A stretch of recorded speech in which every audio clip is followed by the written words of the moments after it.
Hey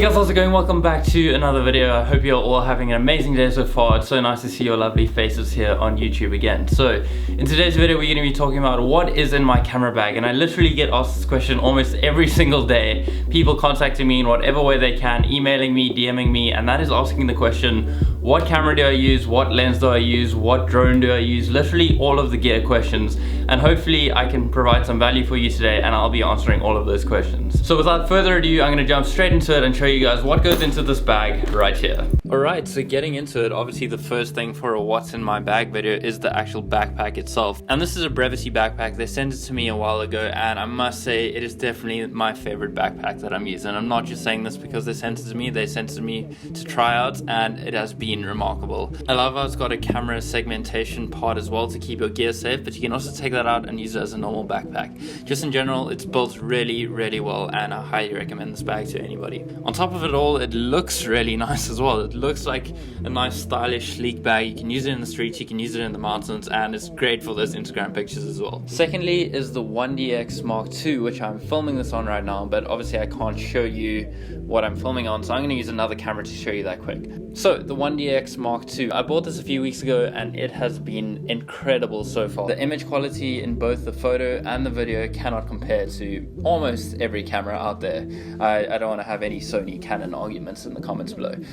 Sony cameras are good, don't get me wrong. The Canon is amazing though, and it has treated me so well. The lens that I'm rocking on the 1D is the Canon 16-35 2.8 lens. I think this is just perfect for the kind of things that I do, getting the landscape kind of shots as well as portraits, and also for the vlog shots you kind of need a wide angle lens. This has treated me fantastically, and that is the first thing that goes into my backpack. Obviously, like I said, I'm filming on this right now, so I'm going to replace that with the Canon 70D, the old school Canon 70D that started it all, and on there I'm rocking the Sigma 18-35 1.8 lens. Up next is my DJI Mavic Pro drone. What I love most about this is how compact it is, and I can just fold it up so small and it fits in my bag nice and easily, and I can take it around with me wherever I go. I don't have to carry an additional bag, one of those hard case bodies like most people do if they have bigger drones. And obviously the image quality is just as amazing. So it just slots nice and easily right in the side of my bag. And obviously not forgetting the remotes as well. Up next is a power plug converter thing. This is just obviously when I'm traveling, different countries have different plugs, so it's always useful to have one of these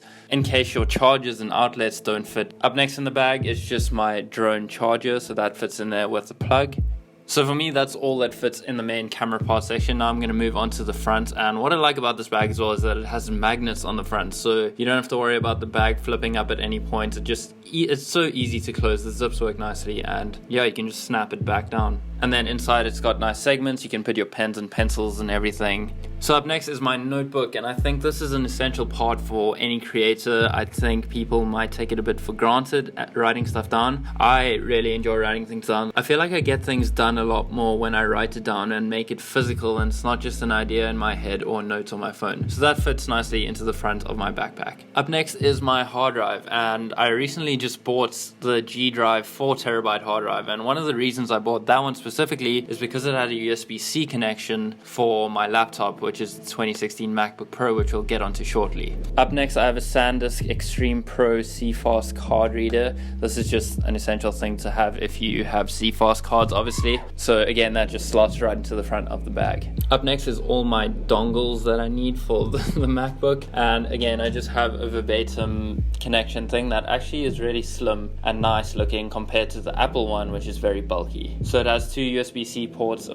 micro SD card, an SD card reader, and two USB ports. Moving on to the top side of the bag, there's a nice little compartment for the rest of your goodies that need to fit in the bag. Obviously the camera section is at the bottom, but like I said earlier, you can remove that if you want to. So the first thing going into the top of the bag is my 2016 MacBook Pro.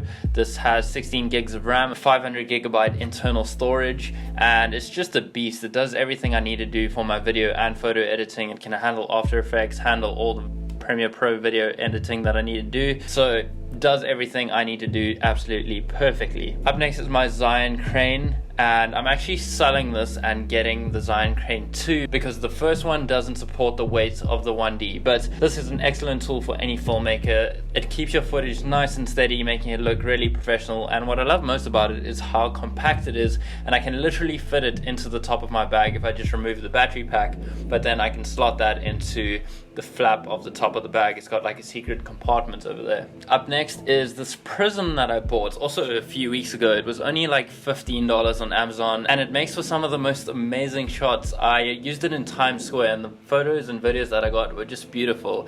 I'll put some of them on the screen right now, but as you can see, it just creates a nice dynamic and different look and feel to the photos and videos that you create. It also comes with its own protective casing thing, and I'll just put that into the top of the bag as well. Up next, I just used this pencil case looking bag thing that I got on an Emirates flight to keep all of my cables and little extra goodies, as well as the strap, just nice and compact and in place so we don't have all of that flying around. It just makes it a lot easier to organize things, and again, I can just throw it on top of there, and when I need something, just grab it out and get whatever I need. As mentioned, I have my camera strap in there as well, and I use this occasionally. I will put it on and take it off depending on what I'm shooting. I like to use it as an extra stabilizer if for some reason I can't use the actual Zion crane stabilizer, so it just adds another point of stabilization to the shot. Up next is the VideoMic Pro Plus, and when buying this I was deciding between the regular VideoMic Pro and the Plus, but I ultimately decided to go with the Plus for the extra bit of cost, just because you didn't need batteries to run the microphone while using it. It went on as soon as you switched your camera on, and when you're in a run and gun situation, when you're traveling,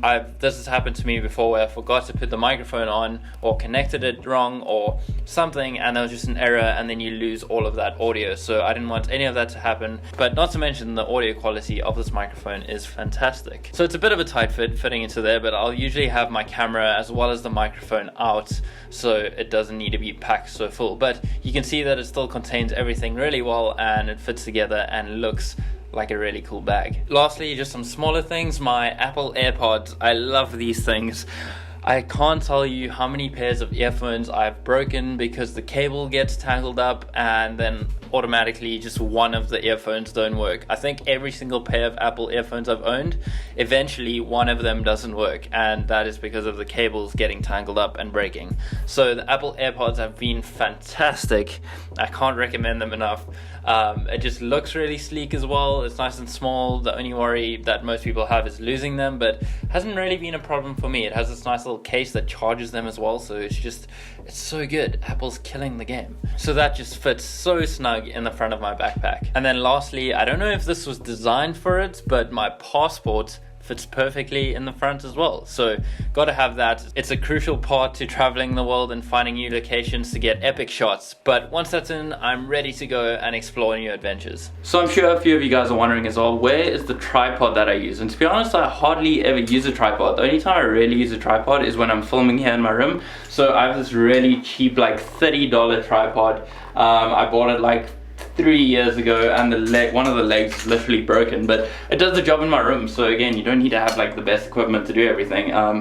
So as you can see, it's pretty destroyed, but yeah, it does the job. I'll probably pick up a new one once I start traveling a bit more, more compact, sturdy one, but for right now, this does the job. So this is my cheap little tripod. So there we have it. I hope you guys enjoyed that video. That is all of the gear that goes into the photos and videos that you see behind this YouTube channel, as well as my Instagram account. So I really hope you enjoyed it. If you guys do want to check out all the gear, there will be linked down below. Please bear in mind that these are affiliate links, so that means that I earn a commission from each sale that is made through these links. So if you guys want to support the channel, I'd really appreciate it if you would go down and purchase through those links if you are deciding to buy anything. It just helps me grow as a creator and grow this channel to make the content even better. But in saying that, I'm going to end this video here. I hope it provided some value. If you guys did like the video, please leave a like. If you are new to the channel, hit the subscribe button. And in the meantime, stay away, don't die, and make it happen. I'll see you guys in the next one.